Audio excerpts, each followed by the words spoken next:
Hello guys, स्वागत है आपका अपने यूट्यूब चैनल स्टडी विद अमन कुल में। तो आज की इस वीडियो में हम क्लास 10 का सैम्पल पेपर करेंगे, जो कि आपका मैथ्स का सैम्पल पेपर है और 2023-24 स्टूडेंट की सेशन के स्टूडेंट्स के लिए है, जिसका हम part A and part B कर चुके हैं। पार्ट ए में हमने एमसीक्यू क्वेश्चन डिस्कस करे थे और पार्ट बी में हमने 2 नंबर वाले क्वेश्चन डिस्कस करे थे, 5 क्वेश्चन। सेक्शन सी जो है उसमें आपके 6 क्वेश्चंस होंगे जो हम आज के इस वीडियो में डिस्कस करेंगे और 3-3 मार्क्स के होंगे, तो टोटल 18 नंबर का भी हम पेपर डिस्कस करेंगे। सबसे पहले हम क्वेश्चन पढ़ते हैं। National art convention got registration from students from all parts of the which are 60 are interested in music, 84 are interested in dance. 64 किसमें 60 हमारे जो है म्यूज़िक्स में इंटरेस्ट है, 84 का इंटरेस्ट डांस में और 108 का इंटरेस्ट जो है वो हैंडीक्राफ्ट्स में है। फिर ऑप्टिमियम कल्चर एक्सचेंज के लिए ऑर्गेनाइजर चाहता है कि वो minimum number of groups such that each group consist 6 students interested in the sem art form of the number of students in each group in the same. तो मिनिमम जो organiser है वो चाहते हैं कि आप कम से कम बच्चे लें और ग्रुप बनाएं। Find the number of student in each group, आपको हर ग्रुप में नंबर बताना है। Find the number of groups in each art, और हर आर्ट का ग्रुप भी बताना है। और सारे अलॉटेड रूम, कितने रूम आपको अलॉट करें वो भी आपको बताना है। तो आपको क्वेश्चन तो समझ आ गया। यस, क्वेश्चन तो फर्स्ट चैप्टर से है HCF LCM कि हमें रूम्स बताने हैं, बट आपको ये समझ आया कि हमें LCM निकालना है या HCF। तो यहाँ पे आपने एक वर्ड पढ़ा जो मैंने पकड़ लिया कि हाँ, अब मुझे पता चल गया इसमें हमें HCF निकालना है। और HCF कैसे निकाल लिया, क्योंकि ऑर्गेनाइजर ने कहा है कि हमें मिनिमम ग्रुप से हमें मिनिमम नंबर ऑफ ग्रुप, और मिनिमम जब हमें कम चीज़ें निकालनी हो तो हम HCF निकालते हैं। LCM तब नहीं निकालते, जब हमें नंबर कम चाहिए होते तो हमें HCF निकालना होता है, और जब ना हमें नंबर ज़्यादा चाहिए होते तो हमें LCM निकालना होता है। तो सबसे पहले हमें क्या करना है, इन तीनों नंबर का 60 और हमारा 84 और 108 का हमें क्या निकालना है, HCF निकाल लेना है। तो 60 के कॉमन फैक्टर क्या हो जाएंगे, 2 की पावर 2 इंटू 3 इंटू 5। ये आप करके भी देख सकते हैं, जस्ट लाइक यहाँ पे ऐसे करेंगे। 60 का 2 30, फिर 2 से चला जाएगा 15, फिर 3 से चला जाएगा 5, फिर 5 से चला जाएगा 1। ये तो बच्चे वाली चीज़ है, इसलिए मैं करके नहीं दिखा रही हूँ आपको पूरा। देन मैं 84 है, 84 में आपका 2 की पावर 2 इंटू 3 इंटू 7। ये भी मैं एक बार आपको करके दिखाती हूँ, अगर आपको कोई भी डाउट हो तो वो डाउट ना रह जाए। 84 को 2 से करेंगे 242 आ जाएगा। देन 2 से करेंगे तो ये हमारा 21 आ जाएगा। देन 3 से करेंगे, 3 7 सा 21। देन 7 से करेंगे, 7 तो किसी में नहीं आता, तो ये हमारे प्राइम फैक्टर हमने साथ साथ पे लिख दिए। फिर 108 है, 108 के क्या फैक्टर हो जाएंगे, तो 108 के हो जाएंगे 2 की पावर 2 एंड 3 की पावर 3। ये 108 के फैक्टर हो जाएंगे। और 108 का भी हम करके देख लेते हैं। 108 का हो जाएगा 254, फिर 254 का हो जाएगा हमारा ये हो जाएगा 2 2 ज़ा 4, तो ये 2 से चला जाएगा, 2 2 ज़ा 4, ये 27 से चला जाएगा। देन 2 से नहीं जा सकता, देन 3 से जाएगा, 3 9 ज़ा, फिर 3 से चला जाएगा, फिर 3 से चला जाएगा, तो 3 टाइम्स आ जाएगा आपका। तो ये हमने फैक्टर लिख दिए। अब इनमें कॉमन क्या है, हमें HCF निकालने के लिए जो कॉमन 2 और 3 है, 5 और 7, इसमें 5 7 नहीं है और इसमें है नहीं, तो हमारे कॉमन 2 और 3 एलिमेंट्स है। तो HCF में हम सब जो नंबर की छोटी पावर होती ना वो देखते हैं। तो इसमें 2 की पावर तो 2 सेम ही है सब में, तो 2 की पावर 2 तो हो गई, और इसमें 3 की पावर जो 1 है वो सबसे छोटी है, तो 3 की पावर हम 1 यानी 3 ऑनली लेंगे। तो HCF क्या हो जाएगा, 2 की पावर 4, 2 की पावर 2 हमारा 4 होता है, और 4 इंटू 3 हमारा 12 होता है। तो HCF हमारा क्या आ गया, HCF हमारा 12 आ गया। अब हमें क्या निकालना है, हमें हर 8 सेक्शन से निकालना है। तो म्यूज़िक ग्रुप में कितने बच्चे थे, म्यूज़िक ग्रुप में 60 बच्चे थे टोटल, और 12 बच्चे हमारा 12 HCF आया, तो हमारे कितने ग्रुप बनेंगे, 5 ग्रुप बनेंगे। डांस ग्रुप में हमारे 84 बच्चे थे, और हमें एक ग्रुप में 12 आ सकते हैं, तो कितने ग्रुप बनेंगे, 7 ग्रुप बनेंगे। देन हैंडीक्राफ्ट ग्रुप में 108 बच्चे थे और हर ग्रुप में 12 आ सकते हैं, तो टोटल कितने ग्रुप बन गए? 9 ग्रुप बन गए। और अब हमें बताना है कि नंबर ऑफ़ रूम्स कितने अलॉट हुए। तो नंबर ऑफ़ रूम्स हमें रूम्स अलॉट जो करेंगे वो कितने करेंगे?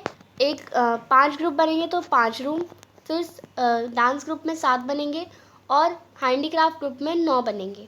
तो टोटल कितने रूम अलॉट करने हैं? 21 रूम अलॉट करने हैं। तो ये आपका टोटल आंसर है। और मैं आपको ये इसकी PDF भी आंसर की दे दूँगी, आप उसमें से भी देख सकते हैं। नेक्स्ट आंसर क्वेश्चन नंबर 27 है, if alpha beta are zeros of quadratic polynomial. Alpha beta अगर ज़ीरोज़ हैं क्वाड्रेटिक पॉलिनोमियल दिस के, तो आपको alpha square plus beta square. तो सबसे पहले हम इस इक्वेशन को सॉल्व करते हैं। इस इक्वेशन को 5x square plus 5x minus plus 1 है। तो सबसे पहले हमें कुछ भी, अभी आपको अल्फ़ा बीटा का क्वेश्चन आया है तो आपको सबसे पहले क्या निकाल लेना है? अल्फ़ा प्लस बीटा और alpha into beta. Alpha plus beta क्या होता है? माइनस बी अपॉन में ए, और अल्फ़ा इंटू बीटा होता है सी अपॉन में ए। प्लस का 5 है तो माइनस का फॉर्मूला और बी की वैल्यू 5 अपॉन में ए की वैल्यू भी 5 ही है, तो क्या आ जाएगा? -1 आ जाएगा। सी की वैल्यू 1 है और ए की वैल्यू 5 है, तो 1 अपॉन में 5। ये हमारा अल्फ़ा और बीटा हो गया, ये आपको लिख लेना है। अब हम क्वेश्चन के अकॉर्डिंग जाएंगे। अल्फ़ा का स्क्वायर प्लस में बीटा का स्क्वायर, और अल्फ़ा का स्क्वायर प्लस में बीटा का स्क्वायर हमारा इक्वल होता है अल्फ़ा प्लस बीटा का होल स्क्वायर के माइनस में 2 अल्फ़ा बीटा। अगर आपको ये आइडेंटिटी याद नहीं है तो आप ये क्वेश्चन नहीं कर पाएंगे, तो आपको ये आइडेंटिटी याद होनी चाहिए। अल्फ़ा प्लस बीटा अभी हमने निकाला, अल्फ़ा प्लस बीटा हमारा -1, इसका स्क्वायर माइनस में 2, और अल्फ़ा बीटा हमने निकाला अभी 1 अपॉन में 5, ये हमने कर लिया। -1 का स्क्वायर 1, माइनस में 2 अपॉन में 5, इसे सॉल्व करेंगे तो 5 माइनस 2 आ जाएगा अपॉन में 5, तो 3 अपॉन में 5 आपका आंसर आ जाएगा। अब आप ये कहेंगे ये कैसे हुआ, तो ये एलसीएम कराया मैंने ऑफकोर्स। फर्स्ट पार्ट हो गया। सेकेंड पार्ट में पूछा गया अल्फ़ा टू द पावर -1 और प्लस में बीटा टू द पावर -1। अब -1 को हम 1 अपॉन में अल्फ़ा प्लस में 1 अपॉन में बीटा, ये भी लिख सकते हैं ऊपर जाके, तभी तो -1 लगा। अब अल्फ़ा और बीटा का एलसीएम ले लेंगे, अल्फ़ा बीटा आ जाएगा। बीटा प्लस में अल्फ़ा, फिर यहाँ पे अल्फ़ा प्लस में। अब अल्फ़ा प्लस बीटा लिखो या बीटा प्लस अल्फ़ा लिखो, बात तो बराबर ही है। यानी 4 + 1 करो या 1 + 4 करो, आना तो 5 ही है ना, तो ये -1 हो जाएगा। और अल्फ़ा इंटू बीटा क्या है? 1 अपॉन में 5 है, 5 मल्टीप्लाई हो जाएगा, -1 इंटू 5 अपॉन में 1 आ जाएगा। तो -1 इंटू 5 करेंगे तो -5 आपका आंसर होगा। तो ये आपका 27 का सेकेंड पार्ट भी हमने सॉल्व कर लिया। नेक्स्ट 28 क्वेश्चन है, the sum of 2 digit number and the number donated by reversing the digit is 66। Sum of 2 digit number, 2 digit number का जो सम है। अगर आपको ऐसा क्वेश्चन जब भी आ जाए, ये क्वेश्चन करने का एक स्टाइल होता है, एक टाइप होता है इससे करने का, तो वो आपकी बुक में भी मेंशन है और आपने करा भी होगा। अगर आपको कोई नंबर लिखना हो, जस्ट लाइक 23 या 25 लिखना हो, तो आप क्या लिखते हैं? 10 इंटू 2 + 5, यानी हम 10 प्लेस को ऐसे लिखते हैं, यूनिट प्लेस को ऐसे लिखते हैं। तो वैसे ही हमें नंबर लेट कर लेना है, 2 नंबर लेट करने हैं। यूनिट डिजिट को हम y मान लेते हैं और 10 डिजिट को हम x मान लेते हैं। तो नंबर क्या हो जाएगा हमारा? 10 इंटू x प्लस में y, यही होगा ना, यानी 10x + y हो जाएगा। अब क्वेश्चन में हमें क्या बोला गया है? दो sum of 2 digit number, 2 digit number का सम हमें लेना है, and the number obtain by digit is 66, यानी रिवर्स करके जो नंबर आएगा वो 66, यानी जो 2 डिजिट हमने नंबर बनाया 10x + y, और प्लस करना है, ऐड करना है नंबर को, जो नंबर ऑब्टेन हुआ, ये नंबर ऑब्टेन हुआ, इसका रिवर्स, और इसका रिवर्स क्या हो जाएगा? 10y + x, 10y + x हो जाएगा। इसका ये आपको याद रखना है, इसका रिवर्स ऐसे ही करते हैं, रिवर्सिंग प्रोसेस ऐसी ही होती है।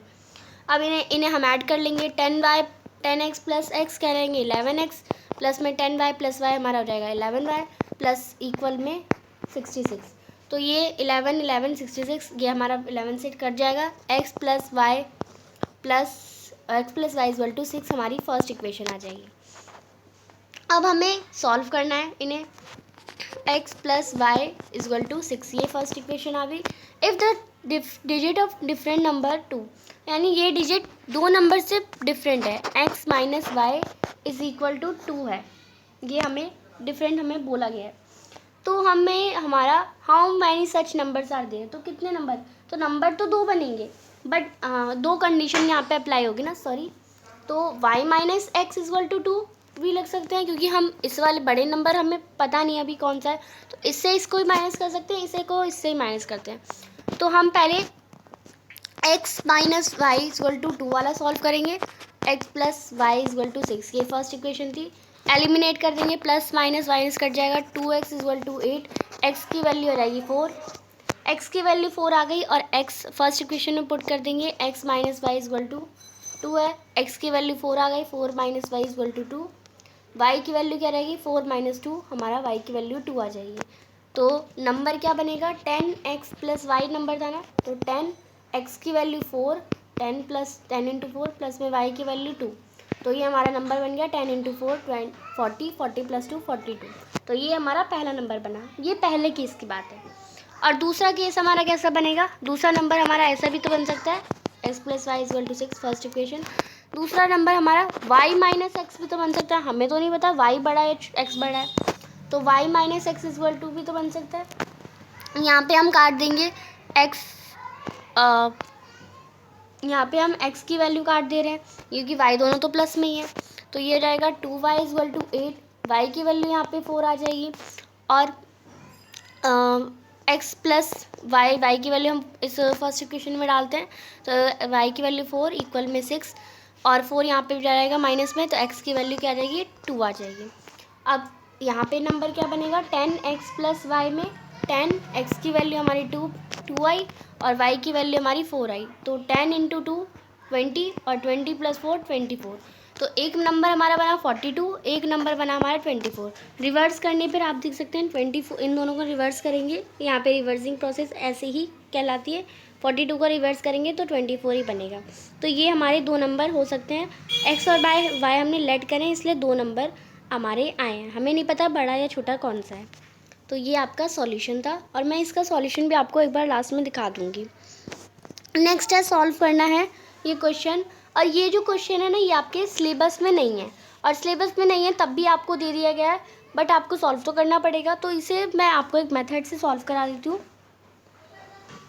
ये आपका क्वेश्चन है 2 अपॉन में रूट एक्स प्लस में 3 अपॉन में रूट वाई इजक्वल टू 2, और 4 अपॉन में रूट एक्स माइनस में 9 अपॉन में root y is equal to -1, ये आपका क्वेश्चन है। अब 2 अपॉन में रूट एक्स को हम 2 इंटू 1 अपॉन में रूट एक्स प्लस में 3 अपॉन में रूट वाई को हम 3 इंटू 1 अपॉन में रूट वाई इजक्वल टू 2 ऐसे भी लिख सकते हैं, सिंप्लीफाई करके हमने दोनों इक्वेशन को लिख दिया, यहाँ तक तो ईजी है।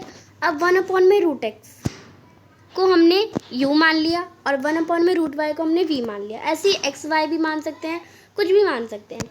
तो इक्वेशन हमारी क्या हुई, 1 अपॉन में रूट एक्स प्लस में 3 अपॉन में रूट एक्स था, मल्टीप्लाई में था, तो 2u plus 3v equal to 2।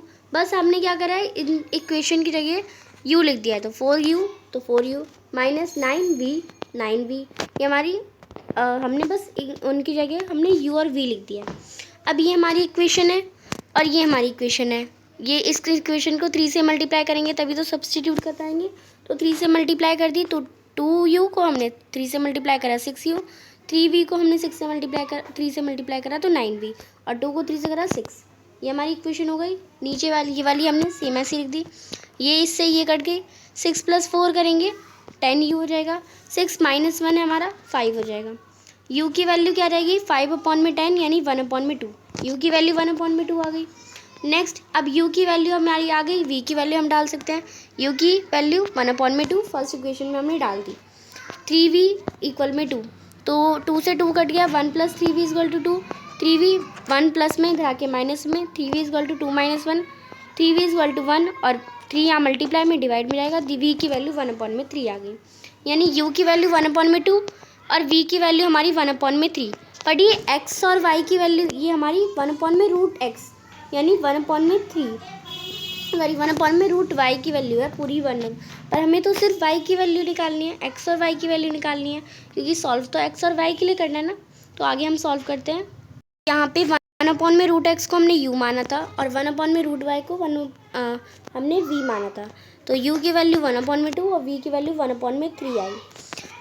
तो यहाँ पे इससे मल्टीप्लाई हो जाएगा, ये हमारा रूट 2x हमारा 2 के इक्वल है, और रूट वाई हमारा 3 के इक्वल है। दोनों का स्क्वायर करेंगे तभी तो इसका स्क्वायर करेंगे तभी तो रूट हटेगी, तो इसका स्क्वायर करा और रूट एक्स का स्क्वायर करेंगे तो एक्स आ जाएगा और 2 का स्क्वायर करेंगे 4 आ जाएगा।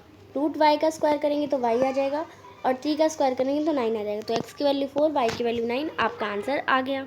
नेक्स्ट क्वेश्चन देखते हैं। यहाँ पे पी ए नेक्स्ट क्वेश्चन है, पी ए और पी बी टेंजेंट है जो कि एक सेंटर सर्कल के सेंटर से ड्रॉन होती है एक्सटर्नल पॉइंट पे। कॉर्ड ए बी जो है वो कॉर्ड ए बी, ये वाला जो कॉर्ड है ए बी वो 30 डिग्री का एंगल बना रही है। तो ये हमें इतना समझ आ गया। Next, with radius of the point of contact, then if the length of the chord is 6 centimetre, sorry chord की जो लेंथ है वो 6 सेंटीमीटर है।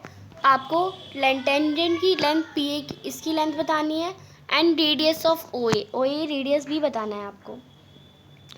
तो हम इसे ध्यान से देखें तो अगर आपका ये जो फिगर है ये आपका एंगल 30 डिग्री दे रखा है और ये टोटल कितना होता है 90 डिग्री होता है।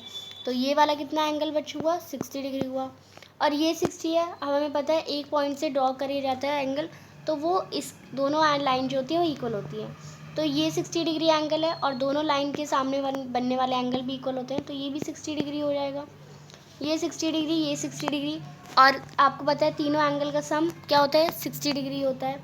सॉरी, तीनों एंगल के तीनों एंगल का सम 180 डिग्री होता है। तो एक 60 है, दूसरा 60 है, तीसरा नहीं पता, तो तीसरा निकाल लेते हैं। ये 120 हो जाएगा प्लस में x इक्वल में 180। तो 180 में से 120 माइनस करेंगे तो x इक्वल टू 60, यानी अब हमें साफ साफ पता चल गया ये वाला एंगल भी 60 डिग्री था, ये तो इसके इक्वल ही होगा, और ये वाला एंगल भी हमारा 60 डिग्री निकल गया।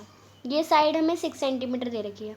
अब तीनों एंगल हमारे इक्वल हैं, तो हमारा कैसा ट्रायंगल हो गया इक्विलेटरल ट्रायंगल हो गया, यानी तीनों साइड भी इक्वल होंगी। यानी ये जो पी ए है वो तो हमारी पी बी के इक्वल थी क्योंकि वो टेंजेंट थी, पर ये हमारी ए बी के भी इक्वल हो गई क्योंकि ये इक्विलेटरल ट्रायंगल हमने साबित कर दिया। और ए बी की लेंथ 6 सेंटीमीटर है तो हमारी पी ए की लेंथ भी 6 सेंटीमीटर आ गई। ये तो इतना आपको समझ आ गया होगा। हमें find the length of tangent P A निकालना था, 6 सेंटीमीटर हमने निकाल लिया। अब आगे हमें निकालना है length of the radius of O A. हमें अब इस रेडियस की लेंथ निकालनी है।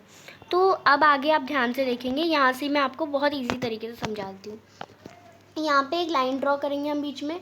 ये एंगल हमारा 60 डिग्री था, ये एंगल ये पूरा नहीं, ये बस थोड़ा सा ही, ये एंगल हमारा 60 डिग्री था और ये एंगल हमारा 60 डिग्री था। अगर हम इस ट्रायंगल के बीच में से एक परपेंडिकुलर ड्रॉ कर रहे हैं तो ये वाला एंगल हमारा 30 डिग्री नहीं हो जाएगा और ये 30 डिग्री हो जाएगा। और ये क्यों हो जाएगा आप कहेंगे कैसे भी हम 30 थोड़ा बोल सकते हैं, तो ये हम प्रूफ भी कर सकते हैं। ये टेंजेंट ये इन दोनों ट्रायंगल को अगर हम कॉन्ग्रुएंट प्रूफ कर दें, इस वाले ट्रायंगल को और इस वाले ट्रायंगल को कॉन्ग्रुएंट प्रूफ कर दें, तो हम कह सकते हैं वो परपेंडिकुलर है हमारी। तो ये वाली टेंजेंट इस वाली टेंजेंट के इक्वल है, रेडियस हमारी इस वाली रेडियस के इक्वल है और ये हमारी कॉमन है, तो हमने प्रूफ कर दिया। यस, अब प्रूफ कर दिया तो हमारे ये जो दोनों एंगल हैं हम कह सकते हैं अब ये 30 डिग्री और ये 30 डिग्री है। ये 30 डिग्री है, ये हमारा 6 सेंटीमीटर है अभी हमने निकाला था, और ये हमारा ये जो हमारा यहाँ पे रेडियस है।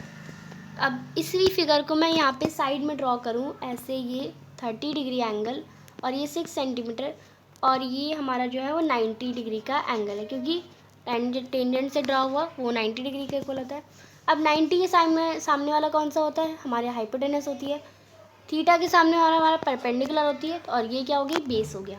हमें क्या निकालना है ओ है, हम ट्रिग्नोमेट्री लगा सकते हैं, तो हमें निकालनी है हमें पर रेडियस निकालनी है यानी परपेंडिकुलर निकालनी है। तो हम रेशियो लिख सकते हैं tan 30 का, 30 डिग्री का एंगल है, tan 30 का रेशियो हम लिख सकते हैं ओ ए परपेंडिकुलर अपॉन में बेस। तो परपेंडिकुलर क्या है ओ ए है और बेस हमारी 6 है और tan 30 की वैल्यू कितनी होती है 1/√3। अब इसे मल्टीप्लाई कर देंगे, ओ ए हमारी क्या हो जाएगी 6/√3, ये हमारा इससे मल्टीप्लाई हो जाएगा 6 1 6, तो ओ ए हमारी 6/√3 हो जाएगी। अब इसे रेशनलाइज करना पड़ेगा हमें, 6/√3 इंटू √3/√3, तो ये क्या हो जाएगा 6√3 अपॉन में 3 और 3 1 जा 3 3 2 जा 6, तो आंसर आ जाएगा 2√3। रेडियस आपकी आ गई 2√3 सेंटीमीटर। और कोई भी डाउट हो, ऐसे क्वेश्चन जो होते हैं ना, ये बस दिमाग लॉजिक लगाना होता है आपको और आपका आंसर आ जाता है। Next, 2 tangents TP and TQ are drawn to circle with centre O from the external point T। Proof T जो PTQ है वो 2OPQ के इक्वल होगा। और ये जो क्वेश्चन है ये फिगर से ही समझ आता है, तो मैं आपको साथ साथ फिगर बना के ही बताती हूँ। दो टेंजेंट है, एक पॉइंट T से ड्रॉ होती है। इस पॉइंट का टर्म T, इसका P और इसका Q। दो टेंजेंट एक पॉइंट से एक्सटर्नल पॉइंट T से ड्रॉ हो रही है। PTQ यानी ये वाला जो एंगल है वो OPQ, ये हमारा O मान लेते हैं हम इसे, OPQ यानी इस वाले एंगल के डबल है, ये हमें बताना है। तो चलिए यहाँ पे फिगर आपको अच्छे से समझ आएगी। एक ट्राइंगल, एक्सटर्नल पॉइंट T है, दो टेंजेंट ड्रॉ करी जाती है TP एंड TQ, और फिर PQ को हम ज्वाइन करते हैं सेंटर से, O को ज्वाइन करते हैं P से। हमें फाइंड करना है OPQ यानी ये वाला एंगल फाइंड करना है, वो मैंने गलत बता दिया था। ये वाला एंगल फाइंड करना है, और हम ये जो एंगल है अगर x है तो ये 2x है, यानी ये इसके डबल है। आपको ये प्रूफ करना है, और कैसे प्रूफ करेंगे वो आपको देखना है। तो इस एंगल का नाम क्या होगा? OPQ को हमने x मान लिया, और ये वाला एंगल जो है वो OPT है, यानी ये 90 डिग्री है। अब ये 90 डिग्री क्यों है? क्योंकि टेंजेंट से ड्रॉ, सर्कल के सेंटर से टेंजेंट ड्रॉ होती है तो वो 90 डिग्री का एंगल बनाती है। तो ये हमारा 90 डिग्री का एंगल हो गया, ये हमारा x हो गया। तो ये जो बचा एंगल है वो कितना हो जाएगा? 90 माइनस एक्स, यानी ये पूरा 90 है, ये x है, तो बचा हुआ कितना होगा? 90 माइनस एक्स हो जाएगा। तो TP क्यों हमारा 90 माइनस एक्स है। और ऐसा क्यों है? क्योंकि TP और TQ इक्वल है, TP और TQ इक्वल है। Length of tangent from external point, यानी एक्सटर्नल पॉइंट से जो टेंजेंट होती है वो इक्वल होती है। तो TPQ हमारा 90 माइनस एक्स हो गया, और ये वाला एंगल भी हमारा 90 माइनस एक्स हो गया, क्योंकि वो वाला एंगल हमारा 90 माइनस एक्स है, और ये दोनों साइड इक्वल हैं, इसलिए ये दोनों एंगल भी इक्वल होंगे। तो ट्राइंगल के अब हम देख सकते हैं, तीनों एंगल का सम ले सकते हैं। ये 90 माइनस क्यू है, ये 90 माइनस क्यू है, और ये PTQ है। इस एंगल का नाम नहीं पता तो PTQ ही बोल देते हैं। तो ट्राइंगल TPQ में PTQ प्लस में 90 माइनस एक्स प्लस में 90 माइनस एक्स, तीनों एंगल का सम 180 डिग्री होता है, पता है हमें। 90 90 180, और माइनस एक्स माइनस का 2x यहाँ पे, और इक्वल में 180। तो 180 प्लस का इधर आके माइनस का, तो हो जाएगा 180 को 180 से काट दिया। PTQ माइनस 2x, तो माइनस का 2x है, उधर जाएगा प्लस का रहेगा, तो PTQ हमारा 2x के इक्वल हो गया। अब 2x के इक्वल हो गया, यानी और x की वैल्यू क्या थी? OPQ। PTQ को हमने प्रूफ कर दिया 2OPQ के इक्वल है, यानी PTQ जो है वो PTQ ये वाला जो एंगल है वो डबल है, डबल हमने साबित कर दिया ना, डबल है OPQ के, यही तो हमें प्रूफ करना था। तो बस सॉल्व करते जाओ, क्वेश्चन अपने आप हो जाता है। तो नेक्स्ट क्वेश्चन हम देखते हैं। नेक्स्ट क्वेश्चन थोड़ा सा इंटरेस्टिंग है। ट्रिग्नोमेट्री के ऐसे क्वेश्चन बहुत कम आते हैं और बहुत आपको इंटरेस्टिंग भी लगेगा। It's 1 plus sine square theta equal to 3 sine theta cos theta. आपको प्रूव करना है tan थीटा की 1 और 1/2 वैल्यू है या नहीं। तो हम इसे सॉल्व करते हैं। सबसे पहले क्या करना है हमें, ये जो पूरी इक्वेशन है इसे हम कॉस स्क्वायर थीटा से डिवाइड कर देंगे। तो 1 प्लस साइन, आप मेरे साथ स्टेप लिखते जाइएगा। 1 plus sine square theta equal to 3 sine theta up और कॉस थीटा, यही है हमारा कॉस थीटा। तो इसे हम साइन कॉस स्क्वायर थीटा से डिवाइड करेंगे, कॉस स्क्वायर थीटा। फिर इस पूरे को हम कॉस स्क्वायर थीटा से डिवाइड करेंगे। तो इसे हम लिख सकते हैं ना 1 में कॉस स्क्वायर थीटा प्लस में साइन स्क्वायर थीटा अपॉन में कॉस स्क्वायर थीटा इक्वल में 3 साइन थीटा अपॉन में कॉस स्क्वायर थीटा। या हम पूरा ही लिख देते हैं ना 3 साइन थीटा, क्योंकि मल्टीप्लाई में है, कॉस थीटा अपॉन में कॉस स्क्वायर थीटा। अब क्या क्या हो सकता है? 1 में कॉस थीटा किसके इक्वल होता है? सेक स्क्वायर थीटा के। साइन स्क्वायर थीटा अपॉन में कॉस स्क्वायर थीटा किसके इक्वल होगा? टेन स्क्वायर थीटा के इक्वल होगा, टेन स्क्वायर थीटा के। और कॉस थीटा से कॉस स्क्वायर थीटा, एक कॉस थीटा कट जाएगा हमारा, तो क्या बचेगा? 3 साइन थीटा अपॉन में कॉस थीटा। और साइन थीटा अपॉन में कॉस थीटा क्या होता है? टेन थीटा होता है। तो और साथ में 3 लग जाएगा हमारा। अब ये इक्वल का साइन बीच में, आगे हम इसके सॉल्व करते हैं। तो यहाँ तक हमारा आ गया सेक्स स्क्वायर थीटा प्लस में टेन स्क्वायर थीटा इक्वल में 3 tan थीटा।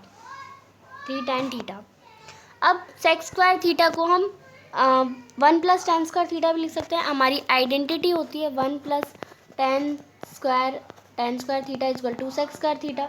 तो हमें सेक्स स्क्वायर थीटा को क्या लिख देना है, 1 plus tan square theta plus में टेन स्क्वायर थीटा, यही हमारा आगे का लिख दिया, इक्वल में 3 tan थीटा।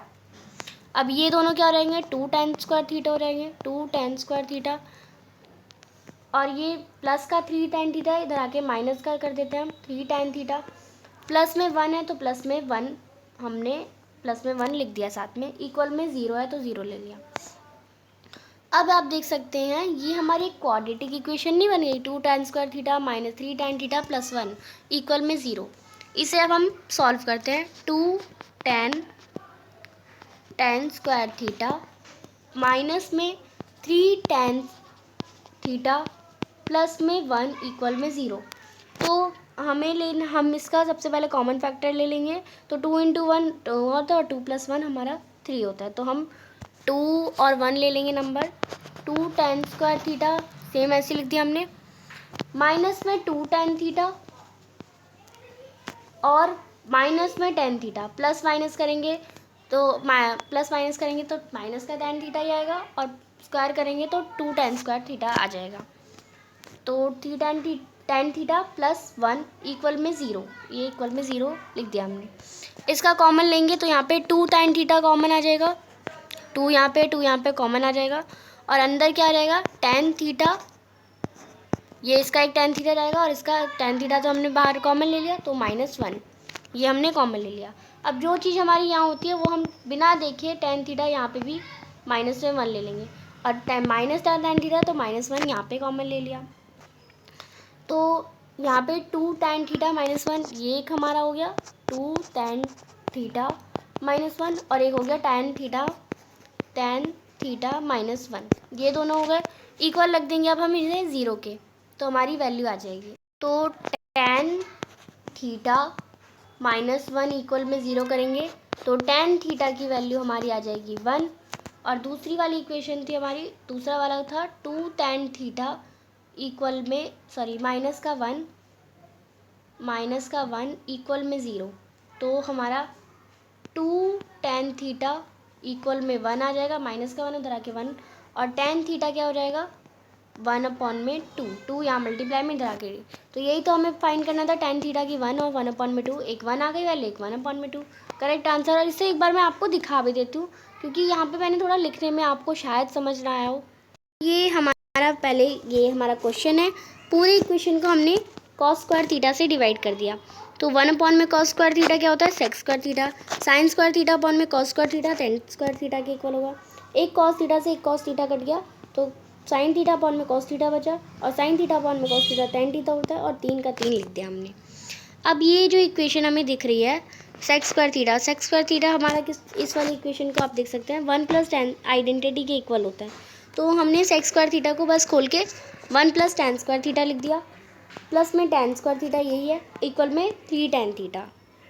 तो यह हमारा हो जाएगा, आप देखिए 1 plus tan square theta plus tan square theta equal to 3 tan theta. तो tan square theta plus tan square theta 2 tan theta होगा, तो 2 tan square theta. 3 tan theta हमारा प्लस का था, इधर आके माइनस का रहेगा, तो माइनस का tan थीटा प्लस का 1 इक्वल में 0 कर दिया। अब ये हमारी, मैंने आपको बताया मिडिल टर्म स्प्लिटिंग कर लेंगे। हमें कोई नंबर ऐसा लेना है जो प्लस माइनस करने पे 3 आए और मल्टीप्लाई करने पर 2 आ जाए। तो मल्टीप्लाई करने पे 2 और 1 ही ऐसे नंबर है जो मल्टीप्लाई करने पे 2 आएंगे और माइनस करने पे, प्लस माइनस करने पे 3 आएंगे। तो हमने ले लिया 2 tan थीटा और माइनस का tan थीटा, प्लस माइनस करेंगे तो माइनस का 3 tan थीटा आएगा, और मल्टीप्लाई करेंगे तो 2 tan स्क्वायर थीटा आ जाएगा आपका।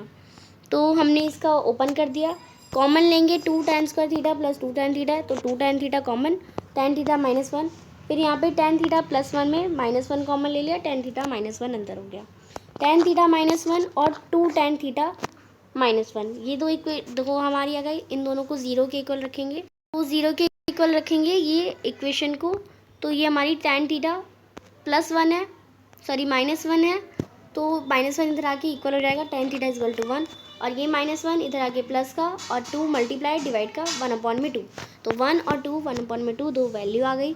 नेक्स्ट क्वेश्चन अब हम देखते हैं। सेक्शन सी का अब लास्ट क्वेश्चन है। लेंथ ऑफ 40 लीव्स हमें प्लांट की दे रखी है नियरेस्ट मिलीमीटर में। डाटा जो रिप्रेजेंट आपको दे रखा है, और ये लेंथ आपको मिलीमीटर में दे रखी है, नंबर ऑफ लीव्स दे रखी है, यानी फ्रीक्वेंसी दे रखी है आपको ये। बट आप ये डाटा देखेंगे 118 से 126 देन 127, तो ये डाटा ना हमारा जो है वो करेक्ट डाटा नहीं है, क्योंकि ये हमारा क्लास इंटरवल सही नहीं है। 126 के बाद 126 ही आना चाहिए था, तो ये करेक्ट इंटरवल नहीं है। इसे करेक्ट करने के लिए इसमें से -0.5 करेंगे और इधर +0.5 करेंगे। तो ये अभी हम सॉल्व करके देखेंगे, और हमें निकालना क्या है वो हम देख लेते हैं। हमें मीन निकालना है, तो मीन आप 3 मेथड से निकाल सकते हैं, direct method, assume mean method, और लास्ट वाली थोड़ी ज़्यादा लंबी हो जाएगी, तो हम डायरेक्ट से या एज्यूम मीन से निकाल लेते हैं। तो यहाँ पे हम सबसे पहले हम एज्यूम मीन मेथड से सॉल्व करेंगे। डायरेक्ट मेथड भी मैं आपको बता दूँगी। सब मैंने जैसे बोला 0.5 माइनस करेंगे और 0.5 प्लस करेंगे। फिर यहाँ पे 126 था, तो 127 था, उसमें 0.5 माइनस करा तो सेम इंटरवल आ गया। ऐसे ही आपको सारा कर लेना है, सेम इंटरवल आ जाएंगे। फ्रीक्वेंसी सेम लिख देंगे। फिर आप क्लास मार्क निकालेंगे। क्लास मार्क कैसे निकालते हैं, दोनों को प्लस करके 2 से डिवाइड, तो आप से निकाल लेंगे। मैंने यहाँ पे निकाल दिए, दोनों को प्लस करेंगे। जस्ट लाइक मैं आपको एक करके दिखाती हूँ, जैसे आपको कोई डाउट ना हो। 117.5 है और हमारा 126.5 है, दोनों को प्लस करेंगे। 5 5 10 हो जाएगा, फिर 7 7 14 हो जाएगा, फिर ये हमारा 3 4 हो जाएगा, 144। अब 144 को 2 से डिवाइड करेंगे, तो ये हमारा आ जाएगा, ये हमारा 72 आएगा। तो हमें क्या करना है, यहाँ पे मैंने गलती कर दी है, यहाँ पे 72 आएगा।